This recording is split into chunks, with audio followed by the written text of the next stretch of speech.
Greetings and salutations, and welcome back to our Europa Universalis 4 walkthrough with RedBstrd as Hindustan, which we formed out. So we just got a request from our vassal Baluchistan, and this is because they're big and powerful. They've asked us, instead of having them as a vassal, to make them into a march. And if we accept this, there's two big effects. First of all, they become more loyal to us. Second, as a march, we cannot annex them diplomatically. But if we accept that, then there's some minor effects. Their forts hold out 20% longer and are 20% cheaper for them. They will be allowed 30% more ships and 30% more land troops. They will get manpower back 20% more quickly, and their maximum will increase by 25%. So, if you have a nation as a vassal that's really good at war, can field large troops, and you don't intend to bring into your country, you just need their help to be able to beat people up, then you can always make them a march. But we are going to decline the request. Instead, we are going to start the process of integrating them into our country. That'll be a slow process. It'll take a lot of diplomatic power.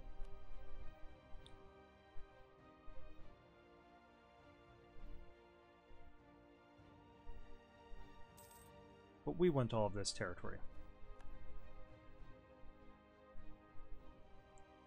Rule of Ayutthaya yet again. So we'll renew that royal marriage. We still want to find another ally. I think Muscovy is one of our best choices. After forcing another nation to give up cores on them, our relations are pretty good.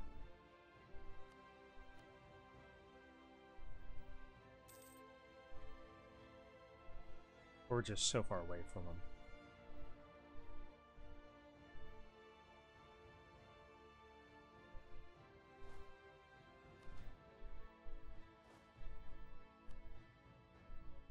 Okay, so we have enough troops that we should be able to wipe out the army of BJ right away.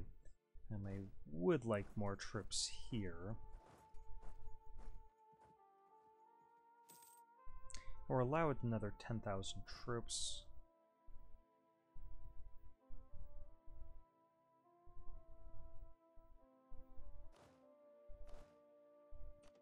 Send these cavalry up there.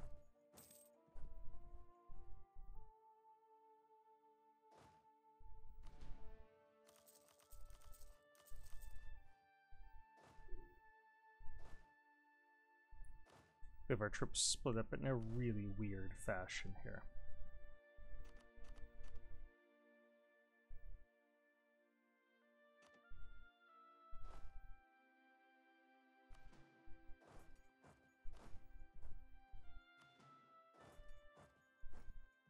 Let's try to balance out these forces just a little bit.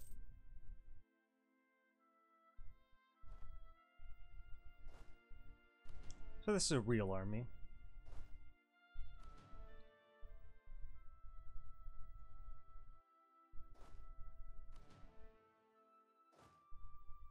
This one is not quite a real army.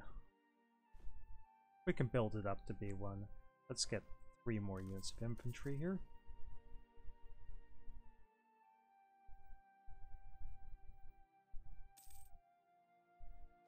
I'll pull that guy back from Muscovy. I don't think he's going to improve our relations to the point that we can get an alliance. No. But that's a medium-term goal that we'll try to accomplish. It's getting them as allies to counterbalance the power of Ottomans. I mean, look at the size of the armies in the world. We can see that we do need a counterbalance to Ottoman power. They have 165,000 troops. We only have 94,000, so we need somebody about the size of Muscovy or Austria. Be able to counterbalance them. Aragon would help. VJ would actually help. VJ and Semitic Sweden would go a little bit of the way. France, if it was the two of us together, we would dwarf the size of the Ottomans.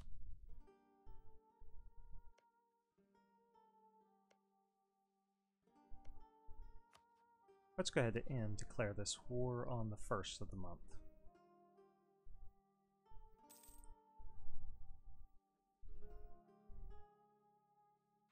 Wait, we still have a truce with them until December, so we're actually going to wait until then. Suffering a little bit of attrition here, but not much, so it's not a huge consideration. Let's wait a few months.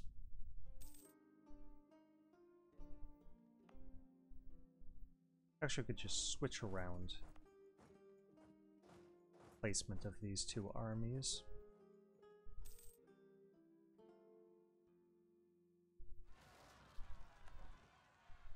And there are revolts inside of Baluchistan. I really don't want to hold off our invasion, so we'll deal with them once we're done with the war here. So there's a disaster in Sweden. That doesn't really concern us because they're quite far away from us.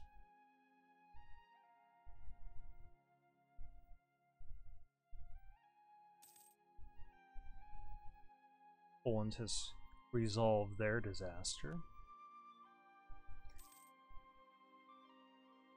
Hey, do we extend more influence over Yarkand? Yes, because this gives us more trust with them. It improves our relations. And as our trust goes up, the chances of us being able to diplomatically vassalize them go up.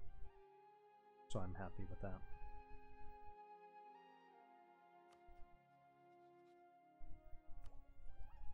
And we've almost got military technology 13, which would give us better cannons. We want to be able to spy on people more effectively and fabricate claims, or do we want prestige? We want prestige.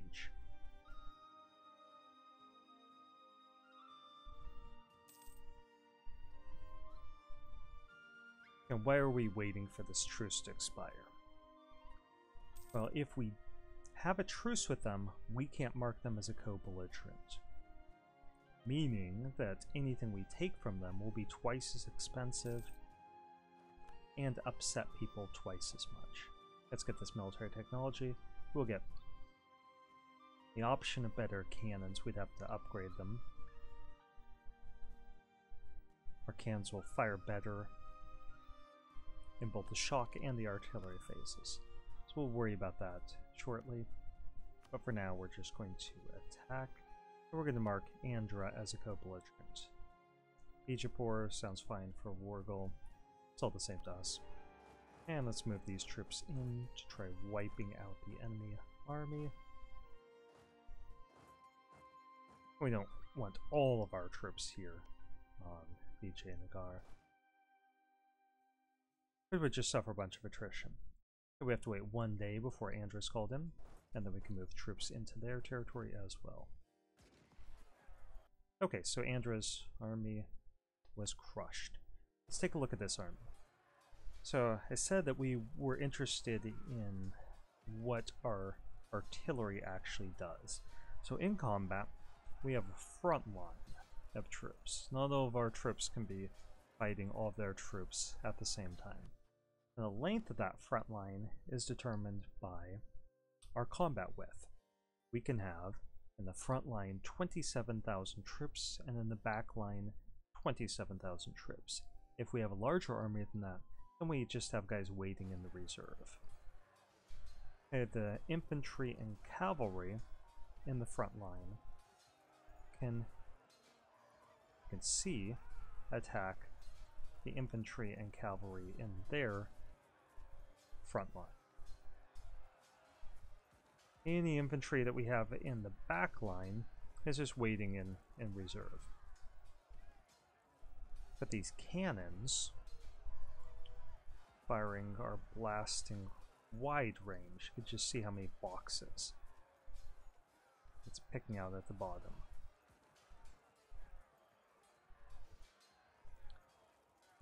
So having these cannons does help shoot lots more enemy troops.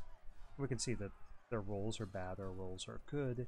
We have more troops, we have more cannons, and their army was crushed. Our general is now a glory seeker. Every time we win a battle we get more prestige, and we get more of our army tradition, which is nice. Okay, their army is retreating to the south, so we are going to pursue them. We don't have a general in charge of this army, so it's not the best army that we could use for this purpose. And we complete our mission.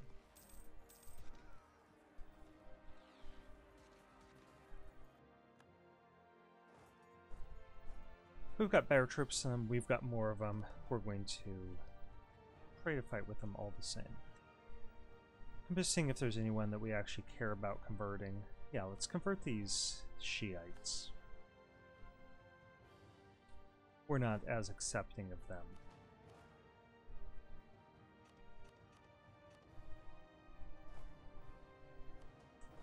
So as a result, they could cause us some rebel problems.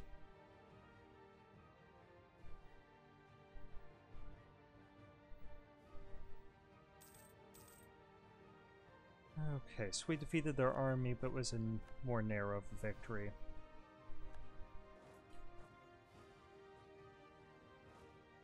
But these guys lost. The 2,000 we sent south lost, as Andra was already building up a large number of troops. That's fine. It was just our army set with the duty of sieging down one of their provinces. So we'll get them back down there.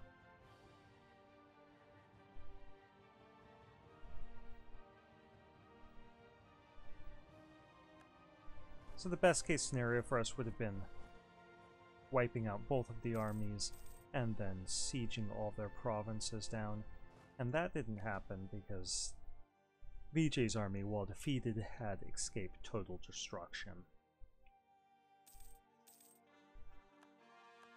And the only army we had to chase them around wasn't up for the task of the Seek and Destroy mission.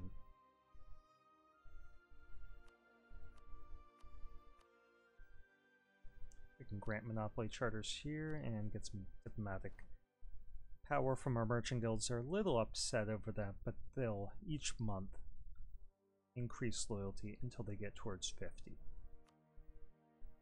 Seek the support of the clergy and get some admin power from them. And we'll save this up. Save it up for technology? Yeah, we do want to save it up for technology. And why? Why do we want to save it for technology? Well, the further behind we are in these techs, the more imbalanced we are, the more corruption we're going to get from having a strong military-industrial complex. And if we get this next level of administrative technology, we can pick another idea group. In this case, we're going to go for a military idea. Okay, we captured this fort, so I'm going to send this army down to try fighting with the army of Vijay.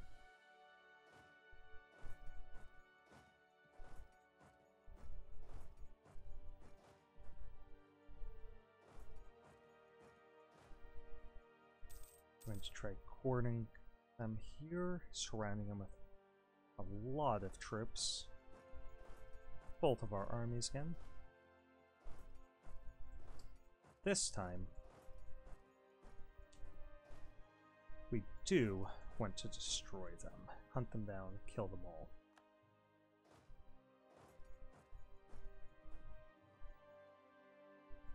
Pretty quick. But we'll catch them eventually. There's only so many places they have to go.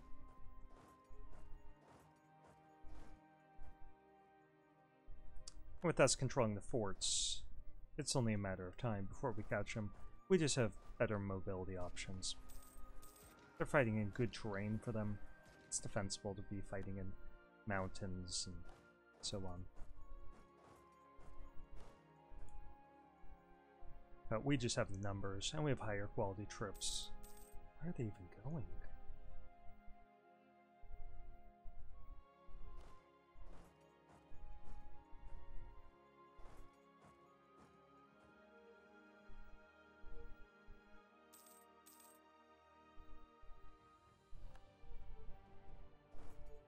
And we'll chase them down up there.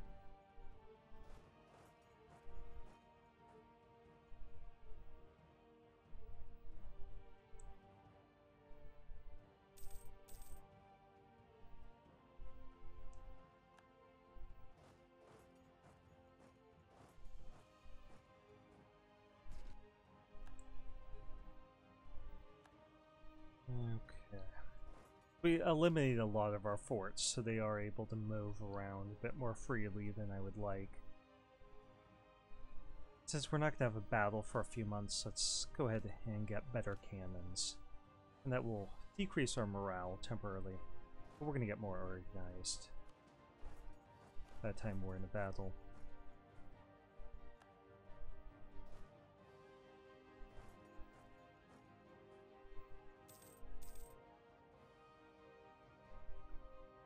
And we have Andhra fully occupied, so let's just go ahead and piece them out.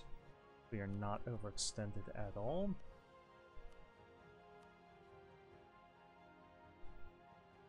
So we can take all of their territory. It will upset some people, but we don't care.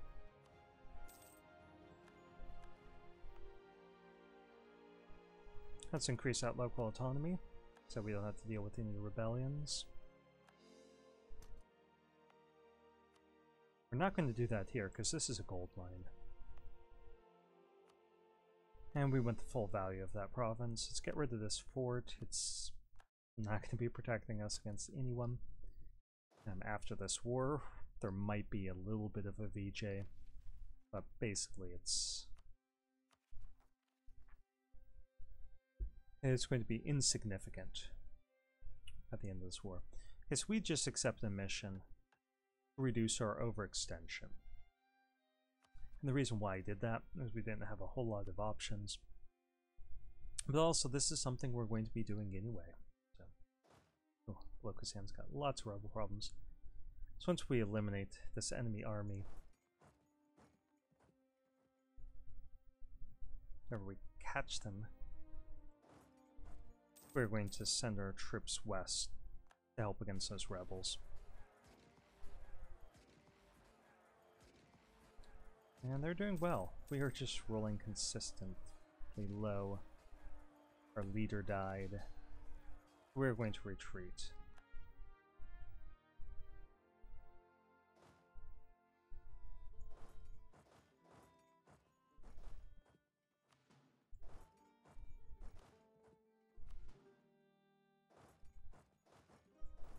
And we'll use one of our other armies to catch them.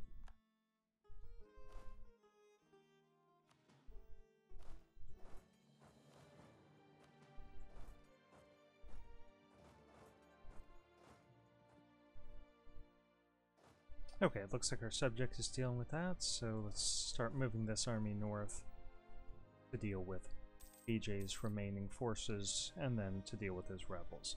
We ran out of manpower yet again.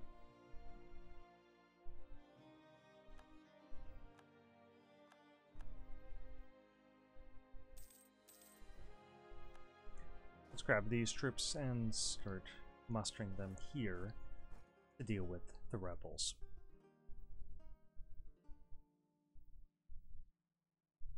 And we'll start moving these troops up. They don't have many infantry, so I really don't want to use them in battle, unless absolutely necessary.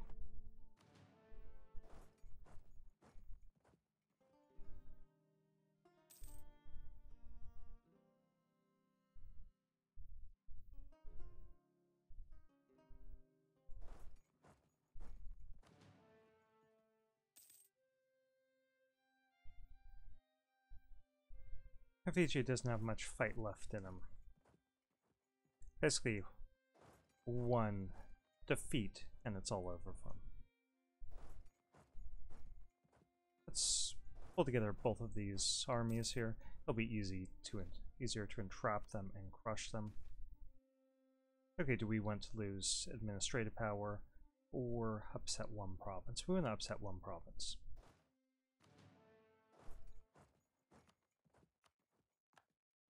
Send this army over with a new general. And we might as well send these troops in as well.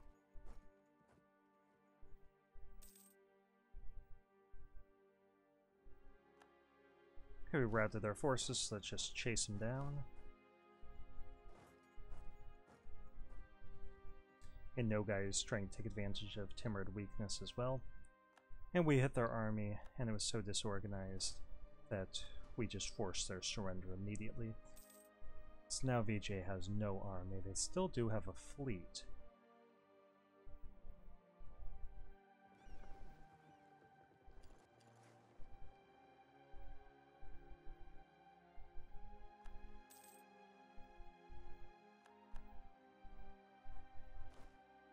So we'll send part of this army up to help with rebels, and this beat up one we're just going to move back to our capital.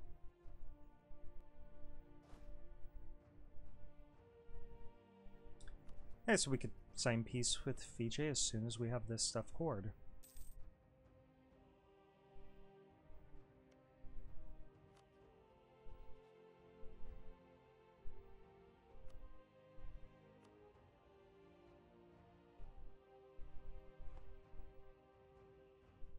We do have a decent amount of money now, so we could build some more buildings, manpower buildings, but I think we're going to save it up,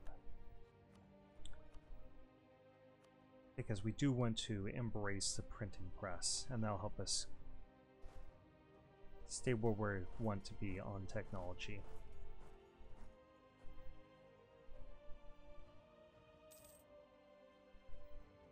Okay, so I announced one of our goals in a previous video. Let's see how long this video's been going on, 22 minutes. Yeah, I'll continue here. So we announced one of our goals was to try capturing more of the trade of India. And I said that the way that we could do that would be to center our trade over here, just based off the way that we can see the trade's flowing. If we collect trade here, all of the trade in Bengal, all of this stuff that's produced, we can see the arrows, it's flowing down here. And then that's flowing west. All the trade down here is either flowing west or flowing up. All the trade here, flowing this way or that way. All the trade here is either flowing there, there, or up past us to Samarkand. So we're only getting really the trade from these three places. So ideally, we would collect here, so that this trade flows down, and everything goes around up to here. So we want to direct the trade from here and here up to there, and then it would be this nice circle. All of this trade would end up in the Indus. As soon as we're at peace, I'm going to try implementing that plan. We'll go through how to do that.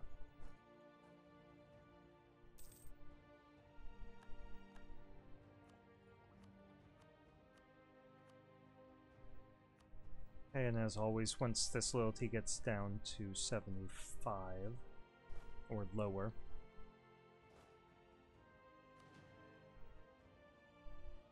we will lower the taxes of our dhimmi.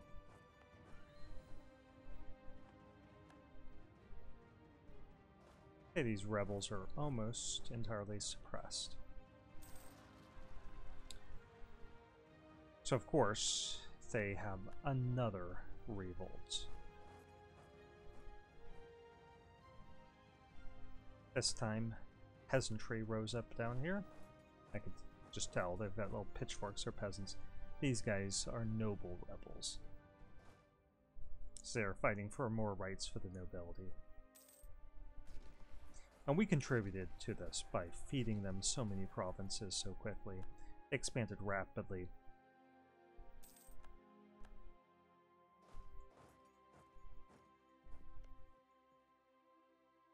Okay, so Iraq. Do you become our vassal? You would. Start improving relations with Iraq. That might be a nice means of expansion. Feed them back these Iraqi cultural provinces.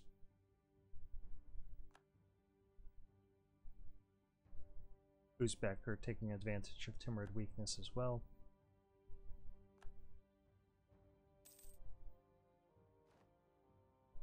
Okay, so this isn't of much interest to us because it's a European-wide thing. But within this territory called the Holy Roman Empire, over here, and it's a political entity, not a centralized one, a decentralized political entity. The territory, a loose confederation of independent states, where some of the states within this region have rights to elect an emperor. You can see that these ones with the orangish, like copper color, they have rights to elect an emperor to protect the independence and sovereignty of all of the member states. And they have chosen Austria, who we can see here in the burgundy color, as their emperor. However, tensions have mounted between Austria and other states over religious differences. So we can see on a religious map that Austria is Catholic, and there's some other Catholic states here, but there's a lot of Protestants.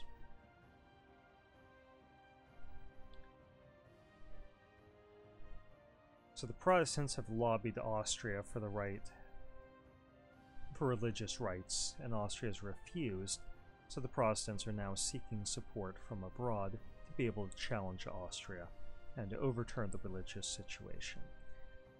So what that means is that within Europe, there's going to be a growing alliance system of Catholic states on one side, Protestant states on another within the Holy Roman Empire, and then various people that are just getting involved to help one side or the other. And they'll build up these big forces on both sides, big faction. And then at some point, the Protestant side can decide that they have enough support and launch a war against the Emperor. If they do so, they could drastically change the Holy Roman Empire, ensuring that only Protestant emperors could be the emperor, only Protestant countries, or they could force religious peace that anyone of any religion, any Christian religion, could become the emperor, or they could lose totally. And they might fail to get the necessary support to launch that war, in which the emperor wins by default. We haven't really been concerned with the Holy Roman Empire, as we're on a different continent for a different religion. It's a European matter. I'm sure I'll play a game in Europe soon that, can go over some of those issues. And we are 28 minutes in, so I think I'm going to stop this video here and start up a new one shortly. Thank you for watching. This has been another Let's Play and walkthrough of Europa Universalis 4 with RedBstrd.